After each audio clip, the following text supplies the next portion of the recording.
My name is Joseph Spencer. From May 1970 to October 1997, I served the United States government as a top secret operative, but not in a category that is commonly known or understood. I was known as a man in black. Following 7 years acting as a counterintelligence agent for the CIA, I was recruited for a new assignment that entailed working within above top secret operations. I was aware of the black budget projects, but never knew the context of them due to their high level of secrecy. Even the president was denied access to their inner workings. Annually, billions of dollars are poured into black projects, which operate without any supervision or intrusion. They have full autonomy. The operations deal primarily with advancing military technologies, most of which have been reverse engineered from recovered alien spacecrafts that had either crashed or were shot down by our military. The public, sadly, will never, ever have knowledge of these operations. This transition in my life happened in 1970. The senior black project director was William T. Latham, who had worked under CIA Executive Director Richard Schlesinger. Latham stated that I was the perfect candidate for my new position. I was a foster child, and I had no connections to existing relatives. I had no friends or social life. It was easy for them to erase my past and provide me with a new identity. I gave myself to them as a priest would to his God. But first, my mind had to be erased. I was injected with various forms of mind-altering drugs, LSD, heroin, mescaline, morphine, sodium pentothal, and more. Drug-induced hypnosis followed with antegrade and retrograde amnesia. The goal was to program me to do two things: kill and forget. After 9 months of programming, I had become a man in black. What I later discovered was that not all the men in black were human. About a third were alien hybrids. Their distinctive feature was the absence of whites in their eyes, giving the impression of empty eye sockets. This unsettled me, and it took months to adjust to the reality of alien integration. My assignments largely dealt with UFO sightings and crash sites. In August of 1971, I witnessed my first UFO crash site just north of Edwards Air Force Base in California.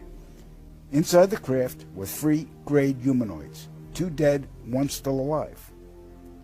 Also in the craft was a human female abductee.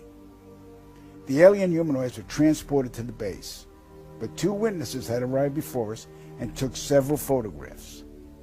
The first surrendered his camera, but the second fled. When we apprehended him, he resisted, and I was ordered to silence him, which I did. The killing of witnesses was executed with a wand that acted very much like today's taser, but the voltage from the wand would cause immediate cardiac arrest, and the victim's death would be attributed to natural causes. We silenced countless victims, not only men, but women of all ages and even teenagers. The following day, after each kill, our memories were reset, so we would have no recollection of the murders. A good majority of the victims were ufologists and whistleblowers. Among the ufologists I personally silenced were Paul William Cooper, Milton Vigay, Claude Monroe, Anthony Vargas, and noted documentarian Samantha Willis. When my wand malfunctioned with Samantha, I resorted to strangulation. She fought for her life for almost 2 minutes. In recalling this act, I stared into her pleading eyes for the entire duration with absolutely no remorse, guilt, or feelings. That was how effective the mind conditioning was. And it's her face that haunts my dreams more than anyone's to this day. So they stuffed out a documentarian. Yep. Well, that's not good to hear. Yeah. All right, we're going to move on. In 1954, Dwight Eisenhower signed what's known as the Granada Treaty with the alien gray race. In exchange for shared alien technologies, the Greys were allowed to abduct a number of humans annually for medical examination. The Greys also demanded anonymity from the public. A short time later, human technology took a giant leap forward with circuit chips, fiber optics, and lasers. The Carta Treaty is still active today, but the number of human abductions has increased, despite objections from the world governments. Now, the really interesting part. Every year, at least 8 million children go missing in the world. I can attest that 1/3 of them are abducted by government operatives and transported to any one of the 1,477 underground military installations on the planet, then imprisoned for the remainder of their lives. The children are subjected to biological and genetic experiments, dissections, and mutilations performed not by human scientists, but an alien gray species. During my stay at the Vanguard Underground Base north of Phoenix, Arizona, I witnessed many of these procedures. Because there was no form of anesthesia administered to the young patients, the halls reverberated with the screams of tortured children from morning to night. The ones that perished were incinerated in the installation's crematoriums. My point of contact at this base was Lieutenant Colonel Charles T. Leninger, and he was a human-alien hybrid. And get ready for this. In 1994, the World Population Summit in Cairo, Egypt, had 160 nations participate, where they all agreed that the human population was out of control and must be stopped because the world is running out of resources. An agreement was formed that would mandate the reduction of humans from 6 billion to 800 million by the year 2030. This meant finding a method or methods to wipe out nearly 95% of the population. Solutions were discovered, investigated, tested, then created, and have been in full force since. The procedures have been inflicted onto the human race are as follows. 1. Toxic levels of chemically enhanced fluoride have been secretly added to our drinking water over the last 20 years in every city and community on the planet. I personally oversaw the delivery of fluoride barrels to Denver, Chicago, Tampa, and Minneapolis water departments. The adverse effects of fluoride poisoning to the human body are numerous and debilitating. The effects to children is damage to their neurological development, among other serious ailments. 2. Man-made viruses and diseases. The AIDS virus, which was a designer byproduct of the American Disease Institute, was distributed through vaccines to the public in 1980. Instituted as a preliminary population control tactic, the results were successful and led to more lab-produced viruses that have since been unleashed onto the public. Among those is the development of a mutated version of the common flu to replicate the 1918 influenza pandemic that killed 40 million people. The first strain of this new flu virus will be released to the public in late 2017. So if we see a flu outbreak in the late 2017 or early 2018 that's killing people, we'll know this is true. Right. 3. Killing us from the air with neurotoxins, barium chloride, cancer microbes, and viruses by way of chemtrails, released into the skies daily over all inhabited regions by military aircrafts. The effects of these toxins are severe and over time lethal, causing respiratory ailments, cancer, damage to the immune systems, and sterilization in men. Since the chemtrail plan was implemented, sperm count in men has dropped nearly 50%.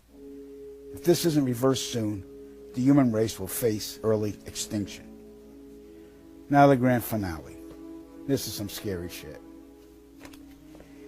In March 1997, an event known as the Phoenix Lights became the most infamous UFO sighting in history.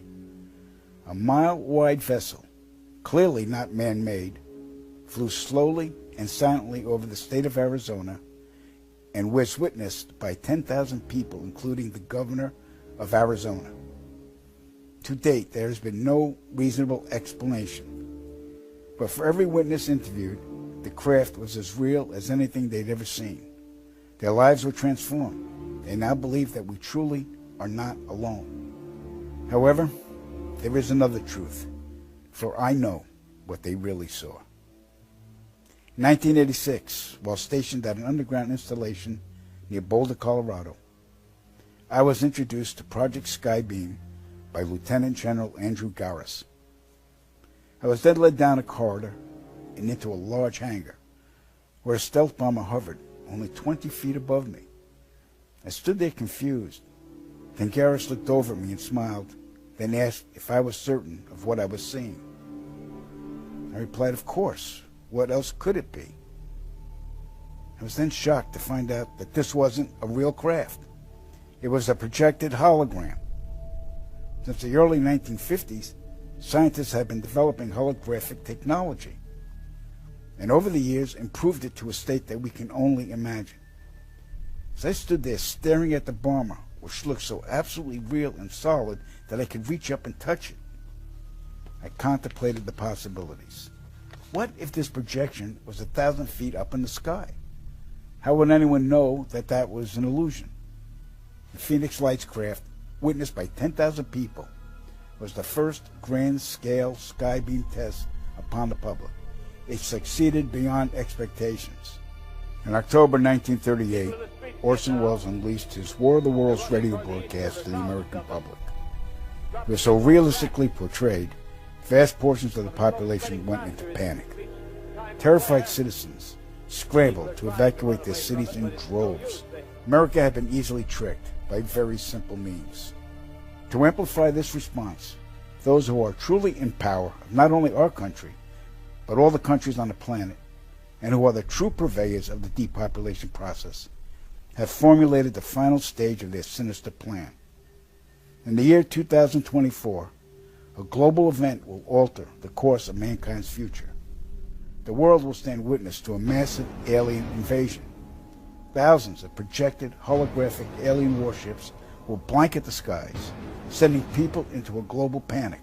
Real military crafts within the holograms will inflict actual damage to the surrounding areas to sell the gimmick. And as a result of the ensuing human chaos, a one-world government will immediately form without any resistance from the people. They will be the new world order.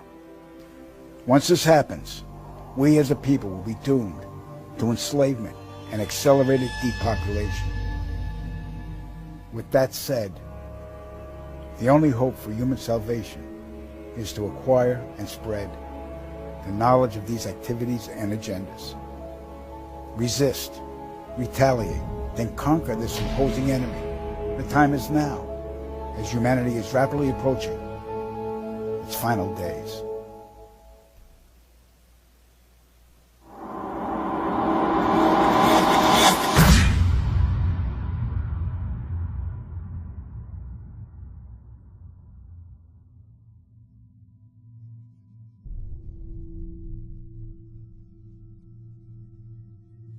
The knowledge of what's coming is taking its toll on me. I see all of these people living their lives, enjoying themselves, planning their futures, oblivious to the fact that it's all going to end soon. Here I am at a park where children are playing, and in the skies above, I can see the chemtrails, poisoning the air and slowly killing us all in plain sight. I've never felt so helpless. I want to scream out to the world, but I'd only be laughed at, ridiculed. When Claire said the memoirs were a fabrication, I secretly wished she was right. Then I could sleep at night. But I know, beyond a reasonable doubt, that it's all true. That Joe was being completely forthright. I saw it in his eyes. I heard the tremor in his voice when he spoke about it. It didn't come off as an admission. It was more of a deeply concerned confession. He was scared for us all. And that says a lot, coming from a man who was a government assassin.